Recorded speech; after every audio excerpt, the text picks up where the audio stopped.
What's up, guys? Welcome back to another video. I apologise about being in my car again, but needs must be. Today, obviously, we took on Luton Town at their place. A ground I've never been to. Would have been a nice away day today. I must put that in. Coming into this game, obviously, we came off the back of the 1-1 draw with Reading. A great point on paper, obviously, with us being above them. Bournemouth still with the game in hand. Bournemouth and Reading both won today, unfortunately, but fair play to them. Luton 13th before this game, a respectable place for their second year in the Championship, a position we would have took at the start of the season.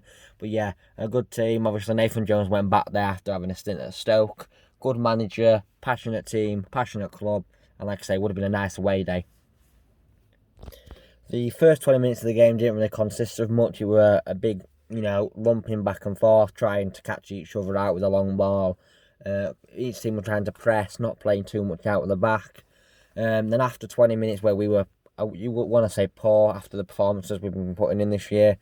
After 20 minutes, we started to kick it up a gear. Then we actually did break the deadlock through Daryl DK back in the starting lineup. He got the first goal. A great ball through by Collingwood, who I thought had a good game. And he dribbled to edge of box, muscling off his defender, using his great strength, quickly getting his shot in before the defender could slide and putting it in the bottom corner to make it 1-0. It was a great take and finish by Daryl DK, so that put us 1-0 up. Rest of the game, I only think they had one shot on target, either just before or just after half time. So they didn't really threaten too much. They had a few half chances, but nothing major. So we went into half time 1-0 up. Second half, we came out. They started on top again. Not on top, but they were the one more pushing and more intent to start with.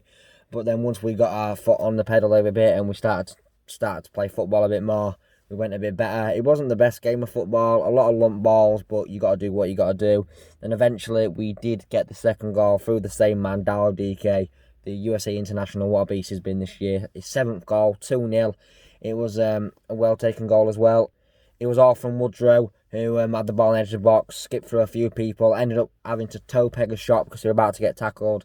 Sluga couldn't deal with it, fumbled it up in air, and Daryl DK was the quickest to react and put it in the back of the net. So we were 2-0 up, quite comfortable. They didn't look too dangerous, to be honest, without, being too critical on them. But then Daryl DK broke through the wrong side of Matty Pearson. I've only seen it once as the app I was watching it on didn't have a replay. He brought Daryl DK down. He had the penalty, but as he was about to take the penalty, my live stream did go off. So, but I read I heard the commentary and I read the Twitter feed. Obviously, Daryl DK took it. Mowat is the second penalty taker because he scored the one against Reading. DK took it. Apparently, Sluga pulled off a great save, and then apparently he saved the rebound from Hellick. So fair play to Sluga for making up for that mistake he did for Daryl DK's second goal. But then unfortunately for us, they went that other end. Great ball across, and then Collins slotted it in bottom corner for them. I think it won a second or third shot on target, but they went down and they took the goal well. Put 2-1 to them. I think that were with 10 or 15 minutes left. And then I want to say they were pushing. They had a few half chances. Main one I saw, a lofted ball off at back. Well, they put a few corners in near post, which if weren't dealt with could have been dangerous. But obviously our back three dealt with it very well. And another one that came over the ball, I think it was Sonny Bradley running in behind. He went to slide and get it, but he was just inches off getting the ball. Whether it would have gone in the back of net is another matter. But that was one of their main chances.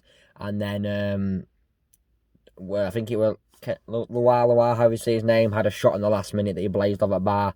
But besides that, for the last 10 minutes they were pushing, but they were the main chances that I can remember. So in the end, it's a huge 3 points. Credit to Luton, good luck to Luton for the rest of the season. I do like Luton, nice little team. Obviously, they came up with us from League One, and they've held their own in this league, despite the size of the club, like the size of our club. We know the difficulties and the slander you get. But anyway, a huge 3 points on the road. It makes it's either 6 or 7 wins on the road. Beautiful, massive 3 points because Bournemouth and Reading lost. No, Bournemouth and Reading won. So they're like 2 points behind us. They're 3 points behind us, but Bournemouth still have a game in hand. But obviously Brentford have 2 games in hand on us, and Swansea have 1 game in hand on us. But Swansea did lose today to Preston, which is huge. So we're only 1 point off third place, despite having Bournemouth on our tails in 7th. We're 1 point off third place, and we've got Middlesbrough on Saturday, who took a valuable point off Watford today. So it's looking good, Red fans. Despite having 2 good teams on our tail, we're 1 point off third place. So things are looking good. Let me know your thoughts on the game in the description.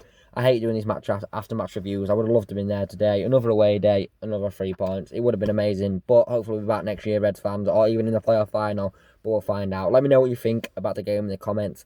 Leave a like, subscribe, and I'll see you on Saturday where we take on Middlesbrough in another tough game.